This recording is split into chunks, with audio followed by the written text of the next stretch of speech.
Assalamualaikum warahmatullahi wabarakatuh. Bagaimana kabarnya hari ini? Semoga sehat dan bahagia selalu ya. Walaupun masih dalam kondisi rebahan, stay at home, tapi harus tetap semangat. Harus dong. Karena menuntut ilmu itu tidak akan ada habisnya. Sama dengan pahala dan berkahnya ilmu itu sendiri. Tetap semangat.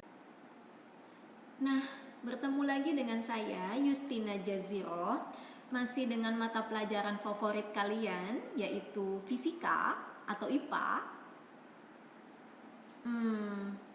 Kok ekspresinya berubah setelah dengar kata fisika? Suka kan ya?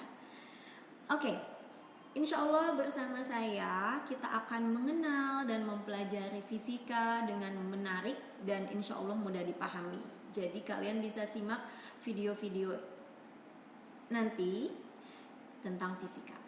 Nah, mau belajar apa kita hari ini? Kita akan belajar tentang usaha dan energi. Seperti halnya kita yang sedang berusaha untuk jatuh cinta pada fisika yang kadang membuat hubungan terasa rumit dan membutuhkan banyak energi. Oke, kita lihat aja yuk. Apa itu usaha dan apa itu energi? Kita akan mulai dari peta konsepnya terlebih dahulu supaya mudah dipahami. Dari mulai pengertian usaha. Kemudian kita harus tahu ada berapa macam energi dalam fisika. Ada energi kinetik, ada energi potensial, dan keduanya disebut dengan energi mekanik. Di dalam energi mekanik kita akan mengenal adanya hukum kekekalan energi mekanik. Kita cek satu-satu. Usaha. Usaha dalam fisika didefinisikan sebagai perkalian antara besarnya gaya yang menyebabkan benda berpindah dengan besarnya perpindahan yang searah dengan arah geraknya. Simpelnya tadi kita lihat video kakek yang mendorong gerobak. Kakek itu memberikan gaya dorong, kita simbolkan dengan F. Sehingga gerobak itu berpindah sejauh S. Jadi ada dua besaran yang mempengaruhi usaha, gaya dan perpindahan. Sehingga jika usaha didefinisikan atau disimbolkan dengan huruf W, maka pengertian tadi bisa kita rumuskan menjadi berikut. W sama dengan F kali S. W adalah usaha, satuannya Joule. F adalah gaya, satuannya Newton. Dan S adalah perpindahan, satuannya meter. Hati-hati, karena gaya adalah suatu besaran vektor yang mempunyai nilai dan arah, maka yang dimasukkan dalam rumus F nanti adalah gaya yang sesuai dengan arah geraknya. Kita menggunakan acuan misalnya arah geraknya ke kanan, maka gaya yang mengarah ke kanan positif, gaya yang mengarah ke kiri negatif. Atau gaya yang membentuk sudut harus diproyeksikan ke arah sesuai geraknya. Seperti itu. Nah, untuk bisa melakukan usaha, kita butuh yang namanya energi. Energi dalam fisika ada dua, energi potensial dan energi kinetik. Apa itu energi potensial? Energi potensial adalah energi yang dimiliki benda karena kedudukannya dari titik acuan. Misalnya ada buah kelapa di atas pohon yang setinggi 1 meter dari tanah, maka buah kelapa ini mempunyai energi potensial. Atau kita bisa sebut energi potensial adalah energi yang tersimpan pada benda karena mempunyai ketinggian. Energi potensial itu sendiri ada dua jenis. Ada energi potensial gravitasi dan energi potensial pegas. Energi potensial gravitasi adalah energi potensial yang dimiliki benda karena pengaruh gravitasi bumi. Contohnya bola basket yang berada di atas ketinggian tertentu, atau buah kelapa yang berada di atas pohon kelapa, dia mempunyai energi potensial. Besaran fisikanya apa saja yang mempengaruhi energi potensial benda itu? Yang pertama adalah massa benda, M. Kemudian ada pengaruh gravitasi, percepatan gravitasi G, dan ada ketinggian H. Maka energi potensial dirumuskan sebagai EP sama dengan mgh. M massa, satuannya kilogram. G percepatan gravitasi, satuannya meter per second kuadrat. H adalah ketinggian dengan satuannya meter. Dan energi potensial itu sendiri EP satuannya adalah joule. Kemudian ada yang namanya energi potensial pegas. Energi potensial pegas adalah kemampuan pegas untuk kembali ke bentuk semula. Besarnya energi potensial pegas berbanding lurus dengan gaya pegas dan selisih panjangnya. Misalnya kita memiliki pegas yang panjang mula-mulanya X, kemudian kita berikan beban. Nah, beban itu memiliki gaya berat namanya W, sehingga pegas akan bertambah panjang. Nah, selisih panjang dari panjang mula-mula dengan panjang akhir kita sebut dengan delta X. Energi potensial pegas ini jika digambarkan ke dalam grafik, maka diperoleh grafik hubungan antara gaya pegas F dengan selisih panjangnya yaitu delta X. Diperoleh grafiknya sebagai berikut, maka daerah kurva di bawah grafik itulah yang disebut dengan energi potensial pegas. EP sama dengan luas grafik yang diarsir. Ketika bentuknya segitiga, maka luas segitiga adalah setengah kali alas kali tinggi. Siapakah alasnya dalam grafik itu? Yaitu delta X. Dan siapa tingginya dalam grafik itu? Yaitu F. Maka EP sama dengan setengah kali F kali delta X. Nah, sekarang apa yang dimaksud dengan energi kinetik? Energi kinetik adalah energi yang dimiliki benda yang bergerak, atau energi yang dimiliki benda karena punya kecepatan. Sebagai contoh, mobil yang bermassa M sedang melaju dengan kecepatan V. Maka ada dua besaran yang mempengaruhi energi kinetik, yaitu massa dan kecepatan. Sehingga dirumuskan EK sama dengan setengah kali M kali V kuadrat, di mana EK adalah energi kinetik, satuannya joule, M adalah massa, satuannya kilogram, dan V adalah kecepatan, satuannya meter per second.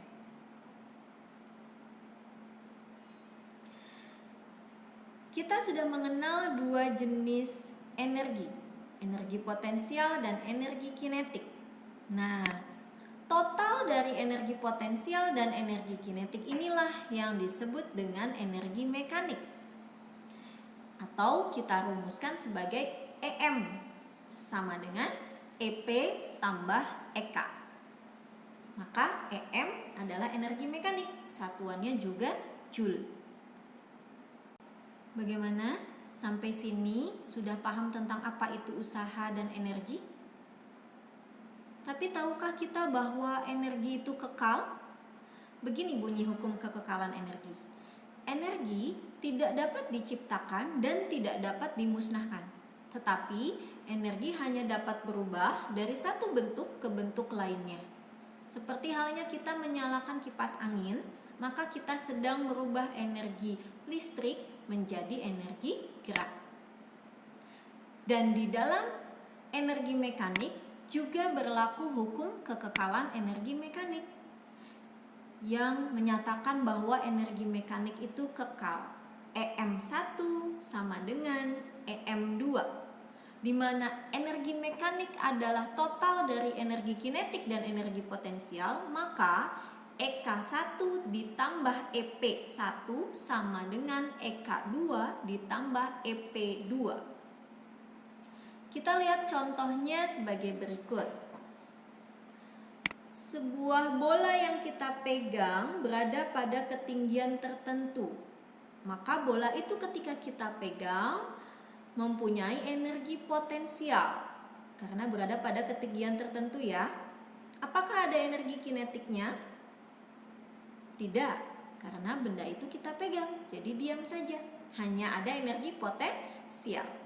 Kemudian kita lepaskan, maka bola itu akan jatuh, bergerak, punya kecepatan. Sampai di tanah, yang terjadi adalah dia mempunyai energi kinetik tapi tidak punya energi potensial karena tidak ada ketinggian di atas tanah itu. Betul? Maka kita bisa lihat plot gambarnya. Pada saat posisi bola itu di atas, energi mekaniknya hanya berupa energi potensial. Pada saat posisi bola itu tengah-tengah, maka energi potensialnya senilai dengan energi kinetiknya. Pada saat posisinya di tanah, maka energi mekaniknya adalah energi kinetiknya. Nah, karena semuanya dari proses bola itu masih ada di atas sampai ke tanah, energi mekaniknya kekal. Begitu. Baiklah, saya rasa cukup sekian pemaparan materi hari ini. Semoga menambah pemahaman kalian tentang konsep usaha dan energi.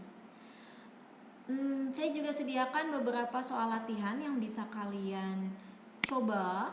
Saya akan tampilkan satu persatu.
soal yang bisa kalian coba untuk mengukur kemampuan kalian sejauh mana dalam memahami materi usaha energi yang tadi kita bahas bersama.